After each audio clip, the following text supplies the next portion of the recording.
Merhaba, bugün size gül motifinin anlatımını yapacağım. Anlatımda Alize Cotton Gold ve Yarn Arçiniz ipler kullandım. 3,5 milim tığ kullandım. Siz istediğiniz ipi tığ kullanabilirsiniz. İplerinizin inceliğine kalınlığına göre sadece tığ numarasını ayarlarsınız. Elinizdeki ipleri bu örgülerde değerlendirebilirsiniz. İpleriniz çok ince ise 2 kat halinde kullanabilirsiniz. Benim motiflerimin ölçüsü 11 santim. Sonrasında hırka olarak devam edeceğim. 60 tane motif hazırladım ve hırka olarak devam edeceğim. Videonun içerisinde size oklarla bağlantılar göstereceğim. Oradakiler gibi istiyorsanız battaniye yapabilirsiniz, istiyorsanız hırka, yelek, bere istediğinizi yapabilirsiniz. Motifleri istediğiniz örgülerde kullanabilirsiniz.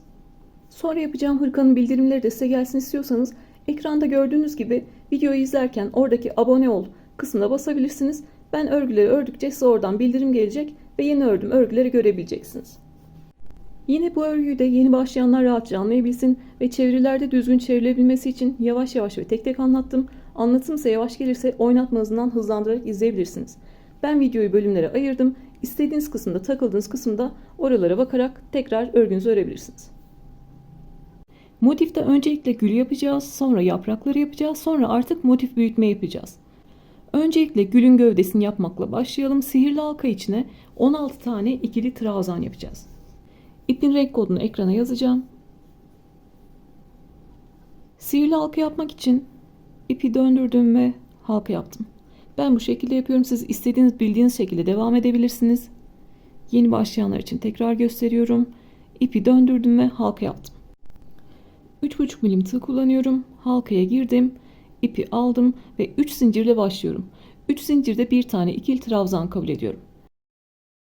Zincir çekmek için ipi aldım, ilmekten geçirdim. İpi aldım, ilmekten geçirdim ve ipi aldım, ilmekten geçirdim. 3 tane zincir çektim. Zincirlerimiz de V harf şeklinde görünüyor. Yeni başlayanlar için başını böyle yavaş anlatacağım. Sonra hızlı hızlı ilerleyeceğiz. İkili trabzan yapmak için tığın başına doladım. Halkaya girdim ve ipi aldım. Tığın üzerinde 3 ilmek var. 2 ilmeği birlikte alarak ikili trabzan yapıyorum. 16 tane ikili trabzan yapacağımızı söylemiştim. İkili trabzan yapmak için tığın başına doladım. Halkaya girdim. İpi aldım. Tığın üzerinde 3 ilmek var. İkisini birlikte alarak ikili trabzan yapıyorum. Bir kez daha gösteriyorum. Tığın başına doladım. Halkaya girdim. İpi aldım. Tığda 3 ilmek var. İkisini birlikte alarak ikili trabzan yaptım. İkili trabzan demek 2 kere de çıktığımız bir trabzan demek. Başta 3 zincir çekmiştik. Bunda bir tane ikili trabzan kabul ediyorum. Bu 3 zincirden sonra halkanın içine 15 tane daha ikili trabzan yapıyorum. Baştaki 3 zincirle beraber toplam 16 tane ikili trabzan olacak. Şimdi zincirle beraber 1, 2, 3, 4 tane ikili trabzan oldu. 12 tane daha yapıyorum ve 16'ya tamamlıyorum. Tığın üzerindeki 2 ilmeği birlikte alarak ikili trabzan yapıyoruz. Baştaki 3 zincirde bir tane ikili trabzan kabul ettik.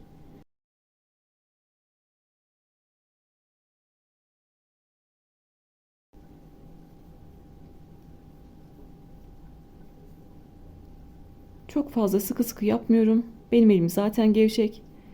Gülümüz böyle daha kabarık görünsün. Düzgün görünsün. Eliniz sıkıysa biraz gevşek örmeye çalışın.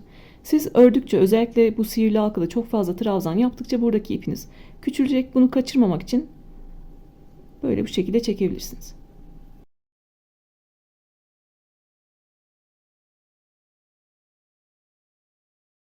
Baştaki 3 zincirden sonra halkanın içine 15 tane daha ikili trabzan yaptım ve toplam 16 tane ikili trabzan olmuş oldu.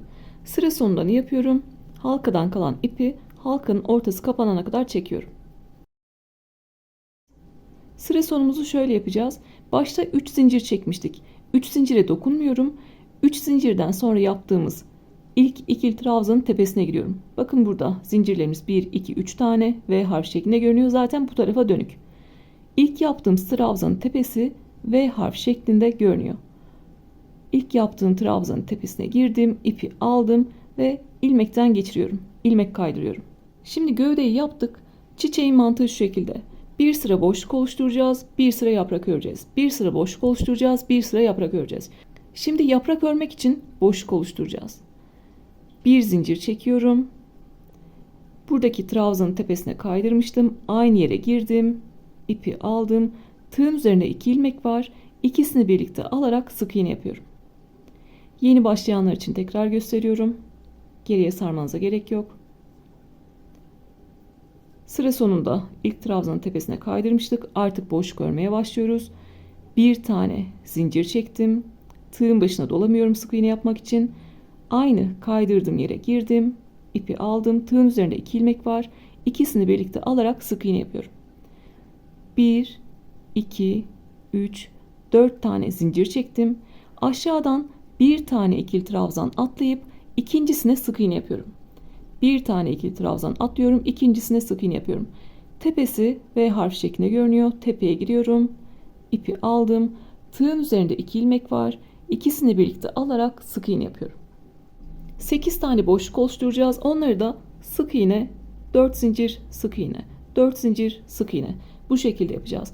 Aşağıdan bir tane ikili trabzan atlıyorum. İkincisine sık iğne yapıyorum. Örgüyü bilenler bu şekilde devam edebilir. Örgü bilenler için önceden bilgileri vereceğim. Onlar beklemesinler. Yeni başlayanlar için detaylı anlatacağım. Sık iğnemizi yaptık. 4 tane zincir çekiyorum. 1, 2, 3, 4 tane zincir çektim. Tığın başına dolamıyorum sık iğne yapmak için. Aşağıdan bir tane trabzan tepesi atladım. İkinci trabzanın tepesine giriyorum. İpi aldım.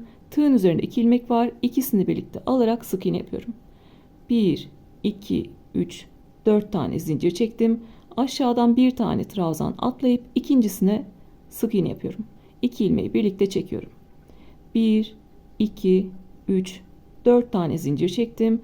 Aşağıdan bir tane trabzan atlayıp ikincisine sık iğne yapıyorum. 1, 2, 3, 4 zincir çektim. Aşağıdan bir tane trabzan atlayıp ikincisine sık iğne yapıyorum. 1, 2, 3, 4 zincir çektim. Aşağıdan bir tane trabzan atlayıp ikincisine sık iğne yapıyorum. Artık sonuna geldik. 1, 2, 3, 4 tane zincir çektim. Bir trabzan atlayıp ikincisine sık iğne yapıyorum. Şimdi burada boşluk sayımızı sayıyoruz. 1, 2, 3, 4, 5, 6, 7. 7 tane boşluğumuz var. Şimdi son boşluğumuzu oluşturacağız. 8. boşluğumuzu oluşturacağız. Lütfen saymadan ilerlemeyin. 1, 2, 3, 4 tane zincir çektim. Burada başlarken bir tane sık iğne yapmıştık. Sık iğnemiz de yine gövdesi V harf şeklinde görünüyor. Tam V harfinin ortasına batıyorum. Sık iğnenin içine batıyorum ve ilmekten kaydırıyorum. Bu şekilde birinci sıramızı bitirmiş olduk. Birinci sırada 8 tane boşluk oluşturduk. İkinci sırada yaprak öreceğiz. Bir tane boşluğa 8 tane ikili trabzan yapacağız. Bir tane boşluğa sık iğne yapacağız. Bir tane boşluğa 8 tane ikili trabzan, bir tanesine sık iğne yapacağız. Toplam 4 tane yaprağımız oluşacak. Bu yaprakları sabitlemek için de bir sonrakine sık iğne yapacağız. Burada sık iğnenin içine kaydırdık. Bir üst sıra için burada bir zincir çektim. Tığın başına doladım. İlk boşluğa 8 tane ikili trabzan yapacağım. İkili trabzan yapmak için tığın başına doluyorum. Boşluğa girdim, ipi aldım. Tığın üzerinde 3 ilmek var. İkisini birlikte aldım. Tığın üzerindeki 3 ilmeğin ikisini birlikte alıyorum. Toplam 8 tane ikili trabzan yapacağım. 2 tanesini yaptım. 3, 4, 5, 6, 7 ve 8. 8 tane ikili trabzan yaptım. Yaprağımın birini oluşturdum. Burada görüyorsunuz tepede görünüyor. Onu buraya sabitlemek için sık iğne yapacağım. Bir sonraki boşluğa sık iğne yapacağım. Sık iğne yapmak için biliyorsunuz tığın başına dolamıyoruz. Bir sonraki boşluğa direkt battım. İpi aldım. Tığın üzerinde 2 ilmek var. İkisini birlikte alarak sık iğne yaptım. Buraya sabitlemiş oldum. Tekrar tığın başına doluyorum. Bir sonrakine 8 tane ikili trabzan yapıyorum. 1, 2, 3, 4, 5, 6, 7 ve 8. Bir tane boşluğa yaprağımı yaptım. Bir sonrakine sabitliyorum. Sık iğneyle sabitliyorum. Tığın başına dolamadan bir sonraki boşluğa girdim. İpimi aldım ve sık iğne yapıyorum. Artık ikili trabzan örmeyi öğrendiğimiz için böyle tek tek anlatmıyorum. Birinci sırada anlatmıştım. Böyle hızlı hızlı ilerleyeceğiz. Sonrasında çünkü arka tarafa yapacağımız boşluk kısımları daha çok detay içeriyor. Hızlı hızlı ilerleyelim. Onları da yapalım. Aynı şekilde 2 tane yaprağı da yaptım. Sırasıyla 8 tane ikili trabzan yaptım. Sık iğne yaptım. 8 tane ikili trabzan yaptım ve sık iğne yaptım. Son boşluğumuza sık iğne denk gelmeli. Sizde denk gelmiyorsa boşluklarda kaydırma yapmış olabilirsiniz. Bakarsınız, düzeltir, öyle devam edersiniz. Yaprak sıramızı yaptık. Bir üst sırada boşluk sırasını yapacağız. Burada değişen tek şey, ilmeği arkadan alacağız. İlmeği arkaya alacağız ve boşlukları arkada oluşturacağız. Bu şekilde boşluklarımız hep gülün arkasında olacak. Burada boşluğu örmek için ilmeği arkaya çekmem gerekiyor. Tığı çıkardım. En başta bir zincir çekmiştik. Başlarken bir zincir çektik. Sonra buraya 8 tane ikili trabzan yapmıştık. Zincirin tepesi de yine V harfi şeklinde görünüyor. Bu şekilde. Siz sıkı çekmiş olabilirsiniz. Burada dipte görünüyor olabilir. O zaman ne yapacaksınız bulmak istiyorsanız? Burası sık iğnenin tepesi. 1, 2, 3, 4, 5, 6, 7, 8. Burası benim ilk yaptığım trabzanın tepesi. Demek ki bir öncesi zincirin tepesi olacak. Yani burası zincirin tepesi. Eliniz sıkıysa orayı zinciri sıkı şekilde çektiyseniz fark etmeyebilirsiniz. Bu şekilde zincire arkadan giriyorum. Arkadan zincirin tepesine girdim. Buradaki ilmeği aldım tığa ve örgünün arkasına çektim. Tekrar gösteriyorum.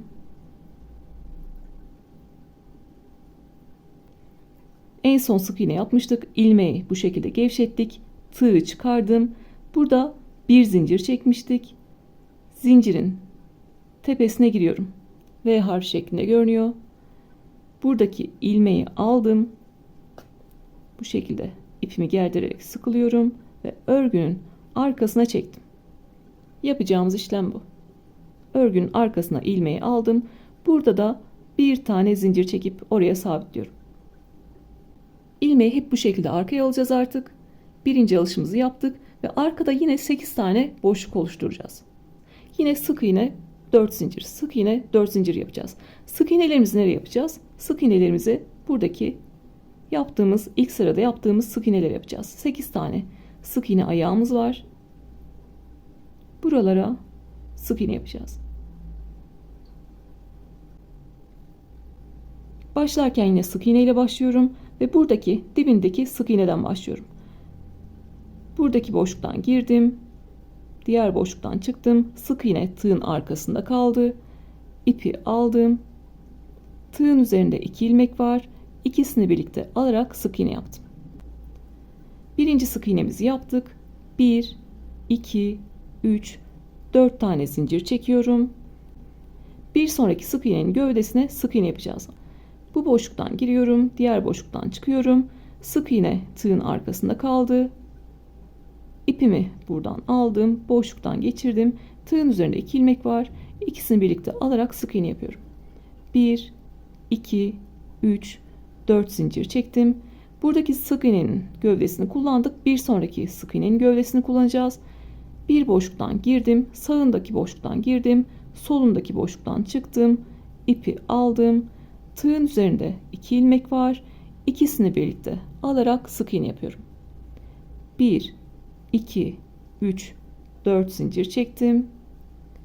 Buradaki sık iğnenin gövdesini kullanacağız. Sağındaki boşluktan girdim. Solundaki boşluktan çıktım. İpimi aldım. Tığın üzerinde 2 ilmek var. İkisini birlikte alarak sık iğne yapıyorum. Bir tane daha göstereceğim. 1, 2, 3, 4 tane zincir çektim. Bir sonraki sık iğneyi kullanacağım. Sağdaki boşluktan girdim. Soldaki boşluktan çıktım. İpimi aldım. Tığın üzerinde 2 ilmek var. İkisini birlikte alarak sık iğne yapıyorum. Boşluklarımızı da şöyle göstermek istiyorum. Burası bizim örgümüzün düz yüzü. Burası arkası. Boşlukları arkada oluşturacağız. 1, 2, 3, 4 tane boşluk oluşturduk. 4 zincirlik 4 tane boşluk oluşturduk. 4 tane daha oluşturmamız gerekiyor. Birinci sırada yaptığımız sık iğnelerin gövdesine sık iğne yapıyoruz. En son sık iğnemizi yaptık. 1, 2, 3, 4 zincir çektik. Kafanız karışmasın diye sürekli örgüyü böyle çevirip durmak istemiyorum. Şöyle de yapabilirsiniz. Burası bizim örgümüzün düz yüzü. Yaprağı katladınız. Buradaki sık iğnenin boşluğundan girdiniz. İpi aldınız ve sık iğne yaptınız. 1, 2, 3, 4 zincir çektiniz. Burayı kıvırdınız. Sık iğnenin boşluğundan girdiniz ve sık iğne yaptınız. 1, 2, 3, 4 zincir çektiniz ve buradaki son sık iğneyi de gövdesine bir tane sık iğne yaptınız. Ben farklı şekillerde gösteriyorum. Siz hangisi kolayınıza geliyorsa o şekilde yapabilirsiniz. Şimdi sayıyoruz. 1, 2, 3, 4, 5, 6, 7. 7 tane yine boşluğumuz var. Son boşluğu yine ilk sık iğneye kaydırarak yapacağız. 1, 2, 3, 4 tane zincir çektim. Burada gövdeye bir tane sık iğne yapmıştık. Sık iğnenin içine giriyorum. İpi aldım ve ilmekten kaydırdım. 8. boşluğu da oluşturmuş oldum. 1, 2, 3, 4, 5, 6, 7, 8. Şuradaki sihirli halkanın ipinden de kurtulalım. Yine ortası kapanana kadar çekiyorum. Burada bir zincirle buraya sabitledim. Daha küçük bir tığ numarası kullanıyorum. Ve kalan ipi halkanın ortasından geçirerek geziyorum.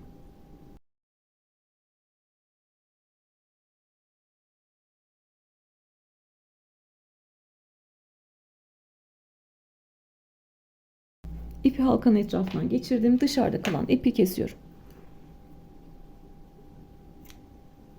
İkinci sırada da yine 4 tane yaprak yapacağız. Yani bir boşluğa sık iğne, bir boşluğa yaprak yapacağız.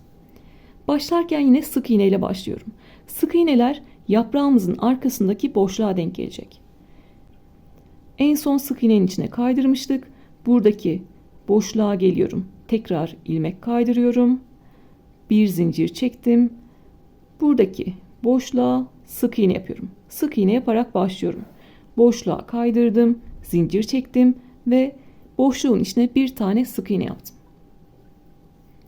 Bir sonraki boşluğa 9 tane ikili trabzan yapıyoruz. Tığın başına doladım. Bir sonraki boşluğa 9 tane ikili trabzan yapıyorum. 1, 2, 3, 4, 5, 6, 7, 8 ve 9. 9 tane ikili trabzan yaptım. Sık iğnelerimiz yaprağın arkasına denk gelecek. Trabzanlarımız iki yaprağın arasına denk gelecek.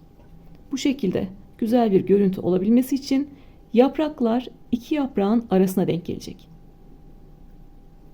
9. trabzanı da yaptık. Ne yapmamız gerekiyor? Bir sonrakini sabitleyeceğiz. Bir sonraki boşluğa sık iğne yapıyorum. İkisini birlikte çektim ve sık iğne yaptım. Tığın başına doladım. Bir sonraki boşluğa 9 tane ikili trabzan yapacağım. Görüyorsunuz, trabzan yapacağımız yer buradaki iki yaprağın arası. 1, 2, 3, 4, 5, 6, 7, 8 ve 9. 9 tane ikili trabzan yaptım. Bir sonrakine sık iğne yapıyorum ve oraya sabitliyorum. Görüntüsü de bu şekilde. 2 tanesini yaptık. Geri kalan 2 tanesini de yapalım. Bir boşluğa 9 tane ikili trabzan yapıyorum. Bir boşluğa sık iğne yapıyorum. Buradan sık iğne örerek başlamıştık. Sık iğne, trabzan sırası, sık iğne, trabzan sırası, sık iğne, trabzan sırası, sık iğne ve en son trabzan sırası.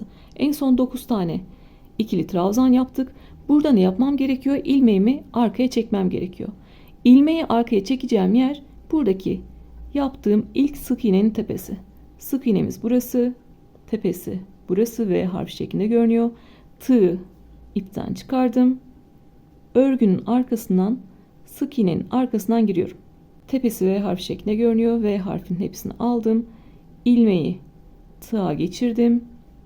Buradaki ilmeği buradan çekerek daraltıyorum ve geriye çekiyorum. Tekrar bir tane zincir çektim ve oraya sabitledim. Bu sefer 5 zincirlik boşluklar oluşturacağız. Yine sık iğnelerle sabitleyeceğiz. Burada dikkat etmeniz gereken, sabitleyeceğimiz yer hep birinci sıradaki buradaki sık iğnenin gövdesi. Buradaki gövde yaparsanız olmaz. Çiçeğiniz böyle açık görünür. O yüzden buradaki gövdeyi yapıyoruz. Sık iğnenin tepesinden ilmeği arkaya aldık. Bir zincir çektik. Başlarken önce bir sık iğne ile sabitleyelim. Sabitleyeceğimiz yer buradaki sık iğnenin gövdesi. Yine sağ boşluğundan giriyorum. Sol boşluğundan çıktım. İpi aldım ve iki ilmeği birlikte çekerek sık iğne yapıyorum. Elimiz gövdenin içinde. 1, 2, 3, 4, 5 tane zincir çektim. Bir sonraki sık iğnenin gövdesine geliyorum. Sağ boşluğundan girdim. Sol boşluğundan çıktım. İpimi aldım. Tığın üzerinde 2 ilmek var. İkisini birlikte alarak sık iğne yapıyorum. 1, 2, 3, 4, 5 tane zincir çektim. Ben hızlı hızlı örerken elim hep ortasında, bu şekilde boşluğundan girip sık iğne yapıyorum. Ama dediğim gibi farklı şekillerde de gösterirsem örgüyü bu şekilde katladım. Sık iğnemin bacağı burada. Bu şekilde girdim ve sık iğne yapıyorum. 1, 2, 3, 4, 5 tane zincir çektim. Örgüyü bu şekilde katladım. Buradaki sık iğnenin bacağına giriyorum. İpi aldım ve sık iğne yaptım. Nasıl kolayınıza geliyorsa o şekilde yapabilirsiniz. 1, 2, 3, 4, 5 tane zincir çektim. Bir sonraki sık iğnenin bacağına geliyorum ve sık iğne yapıyorum. 1, 2, 3, 4, 5 tane zincir çektim ve bir sonraki sık iğnenin bacağına sık iğne yapıyorum. Yine 8 tane boşluğumuz oluşacak. 1, 2, 3, 4, 5 tane zincir çektim. Bir sonraki sık iğnenin bacağına sık iğne yapıyorum. 1, 2, 3, 4, 5 tane zincir çektim. Arkadan sayıyorum kaç tane yapmışım. 1, 2, 3, 4, 5, 6. 6 tane yapmışım. Zaten 7 tane yapıyoruz. 8.'yi buradaki sık iğneyi kaydırarak oluşturuyoruz. 6 tane yapmışım. 7.'yi de buraya yapacağım. Sağ boşluğundan girdim. Sol boşluğundan çıktım. İpi aldım ve sık iğne yaptım. 7.'yi de oluşturduk. Şimdi 8.'yi yapıyoruz. 1, 2, 3, 4, 5 tane zincir çektim. Onu da ne yapıyoruz? Başlarken bir tane sık iğne ile başlamıştık. Sık iğnenin kendisine giriyorum. İpi aldım ve kaydırdım. Sık iğnenin kendisine girdim, ipi aldım ve kaydırdım. Artık yaprak örmeye başlayabiliriz. Tekrar sayıyorum. 1, 2, 3, 4, 5, 6, 7, 8. Boşluk sıralarını hiç kesmeden göstereceğim. Yeni başlayanlar zorlanmasınlar diye. 2 sırada yaprak yaparken 4 tane yaprak yaptık. Geri kalan boşlukları sık iğne ile sabitlemiştik. Burada 8 tane yaprak yapacağız. Artık her birine yaprak yapacağız. Artık 3. ve son yaprak sırasını yapacağız. Burada başlarken ve biterken tekli trabzan yapacağız. Yarım trabzan da deniliyor, çakma sık iğne de deniliyor. Buradaki sık iğnenin tepesine kaydırdım. Burada herhangi bir zincir çekmiyorum. Tığın başına doladım. Bir sonraki boşluğa giriyorum. Yani ilk boşluğa giriyorum. İpi aldım. Tığın üzerinde 3 ilmek var. Tekli trabzan yapmak için üçünü birlikte çekerek tekli trabzan yapıyorum. Bir tane tekli trabzan yaptım. Yarım trabzan da deniliyor. Tığın başına doladım. Bundan sonra 8 tane ikili trabzan yapıyorum. 1, 2, 3, 4, 5, 6, 7 ve 8.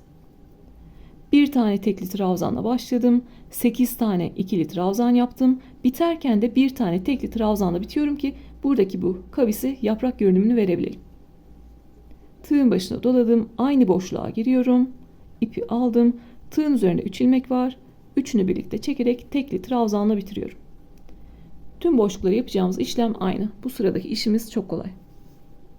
Bir boşluktan diğerine geçerken arada zincir çekmiyoruz. Tığın başına doladım. Bir sonraki boşluğa geldim. Başlarken ne yapıyoruz? Tekli trabzanla başlıyoruz. Bir tane tekli trabzan yaptım. Tığın başına doladım. Arada 8 tane ikili trabzan yapıyorum. 1, 2, 3, 4, 5, 6, 7 ve 8.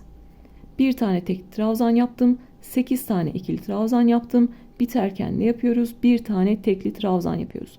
Tığın başına doladım. Aynı yere girdim. Üçünü birlikte çekerek tekli trabzanla bitiriyorum. Toplam 10 tane trabzanımız var. Başta ve sonda birer tane tekli trabzan var. Arada 8 tane ikili trabzan var. Bir boşluğu bitirdim. Diğerine geçiyorum. Bir tane daha göstereceğim pekişmesi için. Başlarken ve biterken tekli trabzan yapıyoruz. Başlarken bir tane tekli trabzanla başlıyorum. Üçünü birlikte çektim. Arada 8 tane ikili trabzan yapıyorum. 2, 3, 4, 5, 6, 7 ve 8. Biterken ne yapıyorum? Bir tane tekli trabzan yapıyorum. Üçünü birlikte çekerek tekli trabzanla bitiriyorum. 3 tanesini yaptım. 5 tane boşluğumuz kaldı. 5 tane boşluğa da aynı işlemi yapalım. Sonrasında bir sıra daha boşluk işlemi yapacağız. Buradaki boşluk işlemi yapacağız. Ona da artık buradaki yeşil renkte yapraklarımızı örmeye başlayacağız. 8 boşluğa da yapraklarımı yaptım. Başlarken tekli trabzan yapıyoruz. Arada 8 tane ikili trabzan ve biterken tekli trabzan yapıyoruz. En son tekli trabzanı yaptım. Yine ne yapacağız? İlmeğimizi arkaya alacağız. İlmeği biraz esnettim. Buradan kaçmasın diye. Sonra onu sıkılayabiliriz. Burada tekli trabzanla başlamıştık. Tekli trabzanın tepesine giriyorum. V harfi şeklinde görünüyor. V harfinin tepesine girdim. İlmeği buradan aldım. Ve arkaya çektim. Tekrar bir zincir çekiyorum. Yine sık iğnelerle boşlukları oluşturacağız. 5 zincir çekeceğiz yine arada ve buradaki sık iğnelerin gövdesine sık iğne yapacağız. Baştan sona hep aynı yeri kullanacağız. Buradaki yaptığım yeri kullanmıyorum. Buradaki yaptığım yeri kullanmıyorum. En baştaki yeri kullanıyorum ki bu şekilde gülümüz kıvrılsın. İçeri doğru kıvrılsın. Dışarı doğru açılmasın. Artık ilmeği arkaya almayı öğrendik. İlmeğimizi arkaya aldık. Bir zincir çektik. Yapacağımız işlemle sağ boşluğundan gireceğiz. Sol boşluğundan çıkacağız ve sık iğne yapacağız. Sağ boşluğundan girdim. Sol boşluğundan çıktım. İpi aldım. Bu şekilde arkada bir tane sık iğne yapıyorum. Tekrar 1, 2, 3, 4, 5 tane zincir çekiyorum. Yine bir sonraki sık iğnenin gövdesine geliyorum. Buradan sık iğnenin gövdesine battım ve sık iğne yapıyorum. 1, 2, 3, 4, 5 tane zincir çektim. Bir sonraki sık iğnenin gövdesi burada. Bu şekilde sık iğne yapıyorum. Boşluk sırasını kesmeyeceğini söylemiştim. 1, 2, 3, 4, 5 tane zincir çektim. Bir sonraki sık iğnenin gövdesi burada, bacağı burada. Batıyorum ve sık iğne yapıyorum. 1, 2, 3, 4, 5 tane zincir çektim. Bir sonraki sık iğnenin bacağı, gövdesi burada. Batıyorum ve sık iğne yapıyorum. Diğerlerini önden yapmak daha kolaydı. Burada yapraklardan göremezseniz diye örgünün arkasına gösteriyorum. 5 tane zincir çektim. Bir sonraki sık iğnenin bacağına geldim, gövdesine geldim, sık iğne yapıyorum. 1, 2, 3, 4, 5 tane zincir çektim. Bir sonrakine sık iğne yapıyorum. 1, 2, 3, 4, 5 tane zincir çektim ve bir sonrakine sık iğne yapıyorum. 1, 2, 3, 4, 5, 6, 7. Yine 7 tane oluşturduk. 8. ne yapıyoruz? Buradaki sık iğnenin gövdesine batarak, yani kendisine batarak oluşturuyoruz. Arada 1, 2, 3, 4, 5 tane zincir çektim. Buradaki ilk battığım sık iğnenin gövdesine batıyorum. İpi aldım ve kaydırdım. Tekrar bir tane 5 zincirlik boşluk oluşturdum.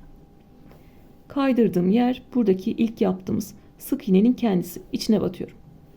Toplam 8 tane boşluğumu oluşturdum. Artık gül yapmayı bitiriyoruz. Bitti işimiz. Boşluk sırasında bitiriyoruz. Burada bir zincir çekip ipimi yeteri kadar genişletiyorum. İpimi kesiyorum ve artık ipimi orada gizleyebilirim. Burada bir zincir çekip ipimizi kestik. Buradaki yaprakların arkasında ipimi gizlemek istiyorum. Ben burada herhangi bir sabitleme yapmaz da ipimi gizlersem ipim tekrar sökülür. Tüm yaptığım motif sökülür. O yüzden yapacağım. Öncelikle burada herhangi bir ipe batıyorum örgünün arkasında. Gizlediğim yere yakın bir ipe battım. İpi aldım. Buraya bir zincirle sabitliyorum. Sonrasında herhangi bir sökülme olmasın diye bir zincirle sabitledim. Artık yaprağın arkasında gizleyebilirim. Daha küçük bir tığ numarası kullanıyorum. Ve yaprağın arkasında ipimi gizliyorum. Her aşamada böyle temizlersek örgüyü yaptığımızda sonrasında uğraşmak zorunda kalmayız. Yaprağın arkasına gizledim. Motifimi esnetiyorum ve dışarıda kalan ipi kesiyorum. Ben bu yaprak kısmını da normalde çektim ama sonrasında hoşuma gitmedi. Orayı sildim. Açık bir renkle anlatacağım. Yaprağın rengi normalde aslında çok güzel. İpin rengi normalde gözümüze gördüğümüzde, yakından gördüğümüzde bu şekilde. Ama örerken, anlatırken çok koyu görünüyor ve anlaşılmaz diye düşündüğüm için o kısmı sildim size. Yaprak kısmını açık bir renkle anlatacağım. Önemli olan anlaşılsın, siz sonra zaten yeşil renkle yaparsınız. Ben 2 sıra yaprak sırası ördüm ve bu şekilde bana yeterli geldi. Bu yeşil renk görünümü bana yeterli geldi. Ama siz derseniz ki ben daha çok yeşil renk görmek istiyorum. O zaman siz 3 sıra yaparsınız. Nasıl motif büyüteceğinizi anlatacağım size. Zaten bu sırayı anlattıktan sonra diğer sıralar bu sıranın tekrarı. Sadece aradaki üçlü grup sayılarımız birer birer artıyor. Burada bir tane, burada 2 tane, burada 3 tane. Öncelikle birinci sırada kare hale getirelim. Sonrasında motifimizi büyüteceğiz. Kare olduğu için 1, 2, 3, 4 tane köşemiz var. Köşelerde 3 tane ikili trabzan, araya 2 zincir ve 3 tane ikili trabzan yapıyoruz. Ben aynı renkte bir süreye devam edeceğim için başlarken 3 tane ikili trabzanla başlayacağım. Biterken orayı tamamlayacağız. Yaprak kısmının birinci sırasına başlıyoruz. Öncelikle bir zincirle bir ilmek oluşturuyorum. Sihirli halka yapar gibi. İpi döndürdüm ve halka yaptım. Bu sefer daha küçük bir halka yaptım. İpi döndürdüm ve halka yaptım. Baştan sona 3,5 milim tığ kullanacağız. Tığla giriyorum. İpi aldım ve bu şekilde sıkıladım.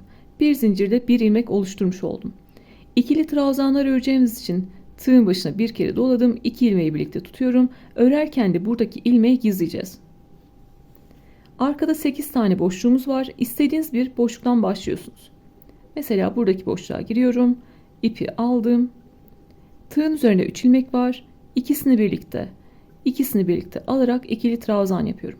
Başlarken 3 tane ikili trabzanla başlayacağız. Bu köşede biterken orayı tamamlayacağız. Tığın başına doladım. İkinci ikili trabzanı yapıyorum. Ve tığın başına doladım. Üçüncü ikili trabzan yapıyorum.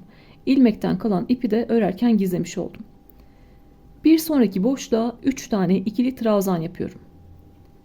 Arada herhangi bir zincir çekmiyoruz bir boşluktan diğerine geçerken. Bir sonraki boşluğa 3 tane ikili trabzan yapıyorum. Burası bizim köşemiz. 3 tane ikili trabzanla başladık. Bir sonraki boşluğa 3 tane ikili trabzan yaptık. Buradaki boşluğa geliyorum. Bir sonraki boşluğa geliyorum. Artık köşemi yapıyorum. 3 tane ikili trabzan. 1 2 3 arada 2 zincir ve aynı yere 3 tane ikili trabzan yapıyorum. Buralar bizim köşelerimiz. Köşeyi yaptıktan sonra bir diğer boşluğa geçiyorum. 3 tane ikili trabzan yapıyorum. Köşelerin arasında buradaki boşlukta 3 tane ikili trabzan olacak. 1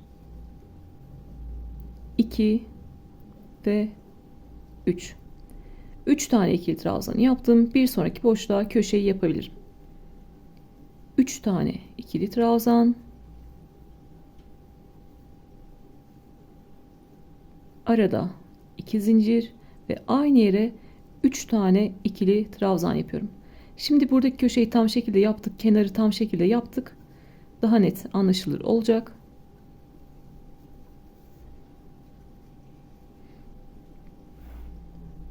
İki tane köşemiz var. Köşelere 3 tane ikili trabzan, araya 2 zincir, 3 tane ikili trabzan yapıyoruz. 2 tane köşenin arasında da 3 tane ikili trabzan var. Yani bir tane üçlü grubumuz var. Burayı yarım şekilde başlamıştık. Burayı sıra sonunda tamamlayacağız. Diğer kare motiflerde olduğu gibi ne yapıyoruz? Buradaki kenarı yaptıysak diğer kenarları da buraya bakarak yapabiliriz. Şimdi ben buraya köşeyi yaptım. Köşeden sonra ne var? 3 tane ikili trabzan var. Demek ki bir sonraki boşluğa 3 tane ikili trabzan yapacağım. 1 2 ve 3. 3 tane ikili trabzandan sonra ne var? Köşemiz var. Bir sonraki boşluğa da köşeyi yapıyoruz. Köşelerde 3 tane ikili trabzan,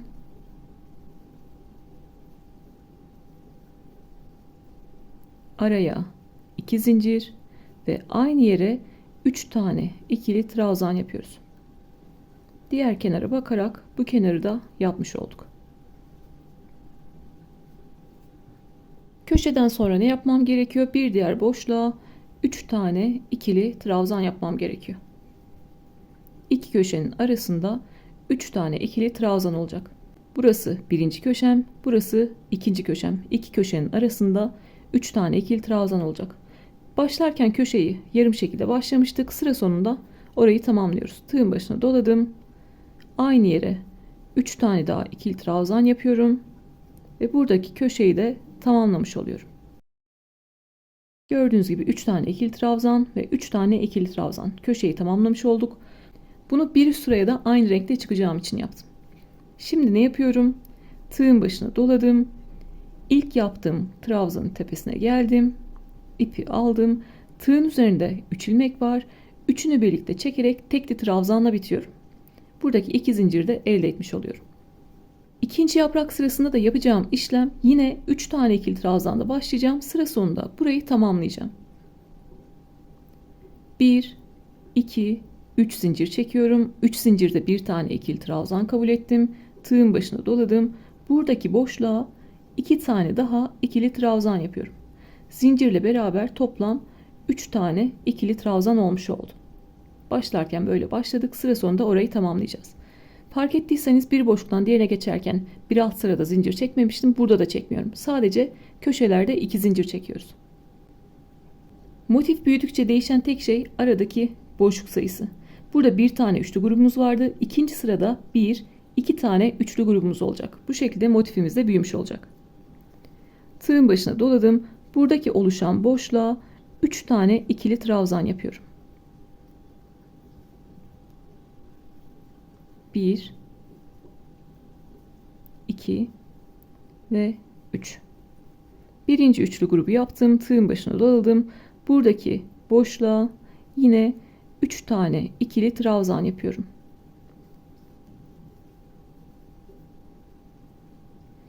Köşeyi yarım şekilde başladık. Sonrasında 2 tane grubumuzu yaptık ve köşeye geldik. 2 zincirlik boşluklar bizim köşe boşluklarımız. Köşe boşluklarına ne yapıyoruz? 3 tane ikili trabzan, 1 2 3 tane ikili trabzan, araya 2 zincir ve aynı yere 3 tane ikili trabzan yapıyorum. Tığın başına doladım. Bir alt sırada 2 tane boşluğumuz oluştu. Oralara sırasıyla 3 tane ikili trabzan yapıyoruz. İlk boşluğa 3 tane ikili trabzan yaptım. Bir sonraki boşluğa 3 tane ikili trabzan yapıyorum. 1 2 ve 3. Bu sefer köşelerin arasında 2 tane üçlü grup olacak. 3 tane ikili trabzana üçlü grup dediğimizi söylemiştim. Bu sırada İki köşenin arasında 2 tane üçlü grubumuz var. Tığın başına doladım. 2 zincirlik boşluklar köşe boşlukları, köşelere 3 tane ikili trabzan, araya 2 zincir ve 3 tane ikili trabzan yapıyoruz. 1 2 3 tane ikili trabzan yaptım. Araya 2 zincir çektim ve aynı yere 3 tane ikili trabzan yapıyorum. Tüm kenarlarımız aynı. Bu şekilde devam ediyoruz. Üçüncü kenarı örelim ve dördüncü kenarı da örelim. Artık yaprak sırasını nasıl çoğaltacaksınız onu anlatmaya geçeceğim. Bu arkadan daha net görüyorsunuz. 1, 2, 3, 4 tane kenarı ördük. Sıra sonuna kadar geldik. Sıra sonunda ne yapıyorum? Buradaki köşeyi tamamlıyorum. Bir tane üçlü grup yapmıştık. 2 tane olması gerekiyor köşede. Yine köşeye 3 tane ikili trabzan yapıyorum. Ben artık burada normalde motifimi bitireceğim. 2 sırada ben yaprak sırasını ördüm ve motifimi yaprak örmeyi bitirdim. Siz devam etmek istiyorsanız buradaki yaprak görüntüsü, yeşil görüntü size yeterli gelmiyorsa ne yapacaksınız? Yine tığın başına doladınız. En başta 3 zincir çekmiştik. 3. zincirin V harfi gibi görünüyor. İçine batıyorsunuz, V harfinin ortasına batıyorsunuz. Tığın üzerinde 3 ilmek var. Üçünü birlikte çekerek tekli trabzanla bitiriyorsunuz. Yarım trabzanla bitiyorsunuz. Tekrar 1, 2, 3 zincir çekiyorsunuz ve aynı yere 2 tane daha ikili trabzan yapıyorsunuz. Başlarken 3 tane ikili trabzanla başlıyorsunuz. Köşeyi yine sıra sonunda tamamlıyorsunuz. Değişen tek şey ne demiştim? Aradaki boşluk sayıları. Burada da 1, 2, 3 tane üçlü grup olacak. Boşluklara 3 tane ikili trabzan yapıyorsunuz. Yine köşelere 3 tane ikili trabzan, araya 2 zincir ve 3 tane ikili trabzan yapıyorsunuz. Ama ben ikinci sırada bitirmek istiyorum. O zaman ne yapacağım? Ben burada diğer 60 motifte de aynı işlemi yaptım. Tığın başına doladım. Yine buradaki zincirin içine girdim. 3. zincirin içine girdim. Tekli trabzanla bitirdim. Motif içinden geçirdim. Yeteri kadar ip bırakıp burada ipimi kestim. Sonra o ipleri temizledim. Yaprak sırasını bu şekilde açık renkle anlattım. Yine motif büyütmeyi bu son sıramızda aynı renkle yapacağız. Taş rengiyle yapacağız. Motifi artık kaç sıra büyütürseniz büyütün. Mantık değişmeyecek. 2 zincirlik boşluklara 3 tane ikili trabzan, araya 2 zincir, 3 tane ikili trabzan yapacaksınız. Burada oluşan boşluklara 3 tane ikili trabzan yapacaksınız. Ben hırkayı yapacağını söylemiştim. Arada ekrana da, telefonun ekranına onun soruları da düşüyor. Öncelikle motifi anlatacağım, sonrasında hırkayı anlatacağım. Şimdi artık son sıramızı da yapalım. Son sırada ben kaç santime ulaştım. Sonrasında siz yine aynı nasıl büyütebilirsiniz onu anlatacağım. Sonra istediğiniz örgülerde kullanacaksınız. Son sırada da Alize Cotton Gold'un 599 numarasını kullanıyorum. Taş rengi olarak geçiyor. Başlarken yine bir zincirle bir ilmek oluşturuyorum. İlmeği de örerken gizleyeceğim. Bir zincirle bir ilmek oluşturdum. İkili trabzan öreceğim için tığın başına bir kere doladım. Ben genelde ipimi nerede kestiysem onun karşısındaki boşluktan başlıyorum. Siz istediğiniz 2 zincirlik boşluktan başlayabilirsiniz. Buradaki boşluğa geliyorum. Yine 3 tane ikili trabzanla başlayacağım. İkinci ikili trabzanı yaptım ve aynı yere 3. ikili trabzanı yaptım. Burada dışarıda kalan ipimi kesiyorum. İlmekten kalan ipimi kesiyorum. Yine 3 tane ikili trabzanla başladım. Artık sıra sonunda düzgün bir bitiş yapacağız. Tığın başına doladım. 1, 2, 3 tane boşluğum var. Bu sırada her bir boşluğa 3 tane ikili trabzan yapıyorum. 3 tane ikili trabzan yaptım. Bir diğer boşluğa geçtim. 3 tane ikili trabzan yapıyorum. Ve bir diğer boşluğa geçiyorum.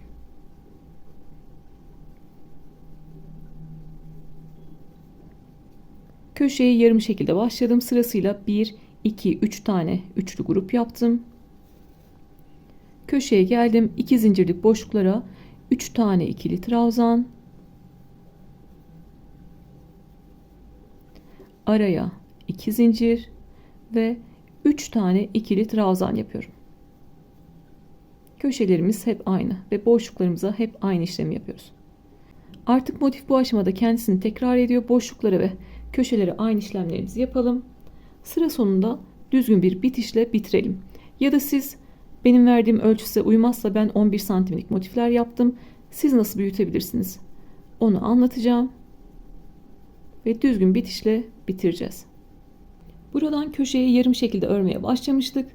Sırasıyla 1, 2, 3, 4 tane kenara ördük. Yine sıra sonuna kadar geldik. Ben burada düzgün bir bitiş yapacağım. Yine köşeyi 3 tane ikili trabzan yaparak tamamlıyorum. Yapacağımız işlem ne kadar örersek örelim. Bunu sonsuz sıra sayısında yapabilirsiniz. Hep aynı şekilde devam edecek. Sonrasında da devam etmek için tığın başına doluyorsunuz. İlk trabzanın tepesine kaydırıyorsunuz ve tekli trabzanla bitiriyorsunuz. 1, 2, 3 zincir çekiyorsunuz. Aynı yere 2 tane daha ikili trabzan yaparak yine köşeye yarım şekilde başlıyorsunuz. 1, 2, 3, 4 tane boşluk oluştu. Boşluklara 3 tane ikili trabzan ve köşe boşluğuna 3 tane ikili trabzan, araya 2 zincir ve 3 tane ikili trabzan yapıyorsunuz. Örgüyü kaç sıra örerseniz örün mantığı değişmiyor. Benim motif ölçüm 11 santim oldu. Siz hangi örgüde kullanacaksanız ona göre motifinizi büyütebilirsiniz. Ben hırka yaparken ip koparmadan birleştirirken bir sıra daha öreceğim ve motifim yaklaşık 13 santime ulaşmış olacak. Ama siz battaniye yapıyorsunuzdur, bere yapıyorsunuzdur, başka bir örgü yapıyorsunuzdur. Kendi örgünüzün motif ölçüsü ne kadar olsun istiyorsanız o kadar yapıyorsunuz. Artık motifin ölçüsü size kalmış. Şimdi buradaki püf noktası ne? En son sıraya artık geldiniz. Sıra sonunda bitişi nasıl yapacaksınız? Köşeyi 3 tane ikili trabzanla tamamladınız. Arada 2 zincir çekmemiz gerekiyor. Bir tane zincir çekiyoruz. Yeteri kadar ip bırakıp kesiyoruz. Düzgün bir bitiş yapacağız. Düzgün bitiş yaparken arada bir tane daha zincir tepesi oluşacak. O da ikinci zincirin tepesi olmuş olacak. O yüzden arada bir zincir çektik. Öncelikle motifimiz böyle tabak gibi görünüyor. Ne yapacağız? Bu şekilde trabzan tepelerini açıp motifimizi düzeltiyoruz. Ben örgülerde herhangi bir ütüyle düzleştirme işlemi yapmıyorum. Ya elimle bu şekilde düzleştiriyorum ya da motif tahtasına geçiriyorum. Elimizle düzleştirdiğimizde de görüyorsunuz zaten kalıp gibi duruyor. Kesinlikle ütü değdirmeyin. Düzgün bitişten kastım diğer örgülerde gösterdiğim gibi zincirlerin ve trabzanların V harfine benzeyen tepeleri var. Biz bir tane daha tepe oluşturacağız. Tepelerin 2 tane kanadı var. Biri örgünün dış yüzünde, güzel yüzünde, biri iç yüzünde, arka yüzünde. Başlarken 3 tane ikili trabzanla başlamıştık. Birinci ikili trabzanın tepesine arkadan giriyorum. Örgünün arkasından giriyorum. Tüm V harfini aldım. Örgünün arkasından girdim. Tüm V harfini aldım. İpi alıp örgünün arkasına çekiyorum. Bunu daha küçük bir tığ numarasıyla yapıyorum. İpi aldım ve örgünün arkasına çektim. Burada da en son arada bir zincir çekmiştik. Yine V harfi şeklinde görünüyor. Bunun da sadece arka kanadına batacağız. Örgünün arkasındaki kanada batacağız. Arkadaki tek kanada battım. İpi aldım. Yine örgünün arkasına çektim. Gördüğünüz gibi bir tane daha tepe oluşmuş oldu. Aradaki 1-2 zincir de oluşturmuş olduk. Ben 2 zincir çeksem de bunu yapsaydım arada 3 tane zincir görüntüsü olacaktı. Bu neden önemli? Karşılıklı dikmeniz gerekiyorsa ya da tığla birleştirmeniz gerekiyorsa tepelerin karşılıklı denk gelmesi gerekiyor. O yüzden sayılar önemli. Örgümü çeviriyorum. Artık ipi arkada gizleyebilirim. İpimi bu şekilde alıyorum. Burada dikkat etmem gereken çok fazla ipi çekiştirip buradaki tepeyi daraltmamak. Burada bir zincirle buraya sabitliyorum. Sonrasında yıkadığımda giydiğimde sökülmesin.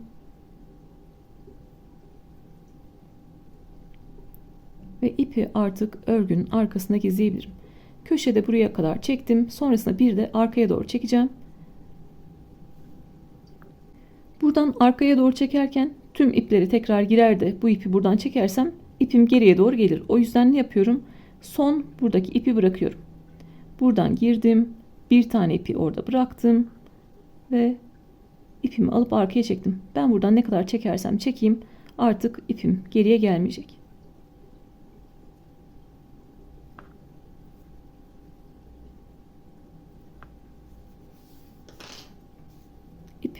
motifimi bu şekilde esnetiyorum ve dışarıda kalan ipi kesiyorum.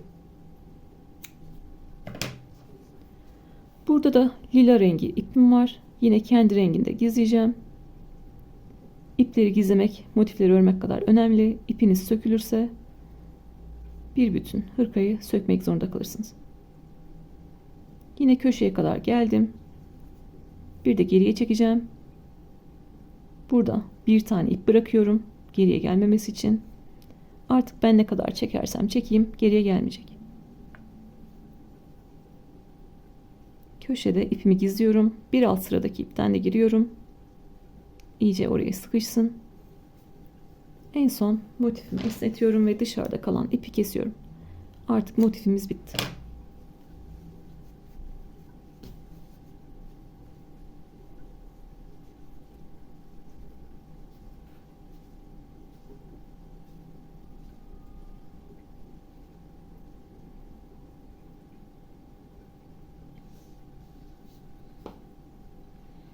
Artık motifimiz bu şekilde hazır. Şimdi düzgün bitiş yaptık ama ölçüsü hoşumuza gitmedi. Devam edemez miyiz? Daha büyütemez miyiz? Büyütürüz tabii ki. Bir tane yine bir zincirle ilmek yaparız. Köşeden 3 tane ikili trabzanla başlarız. Yine aynı şekilde örmeye devam edebiliriz. Yani düzgün bitişte bittik diye sonrasında büyütemeyiz diye bir şey yok. İstediğiniz kadar büyütürsünüz. İçinize sindiği noktada, tamam dediğiniz noktada yine düzgün bitişle bitirirsiniz. Motifimiz bu şekilde hazır. Ben sonrasında dediğim gibi hırkada kullanacağım. İstediğiniz örgülerde kullanabilirsiniz. Elimden geldiğince tüm bildiklerimi detaylı şekilde anlatmaya çalıştım. Yine de aklınıza takılan şeyler olursa sorabilirsiniz. Bir sonraki bölümde görüşmek üzere. Kendinize iyi bakın.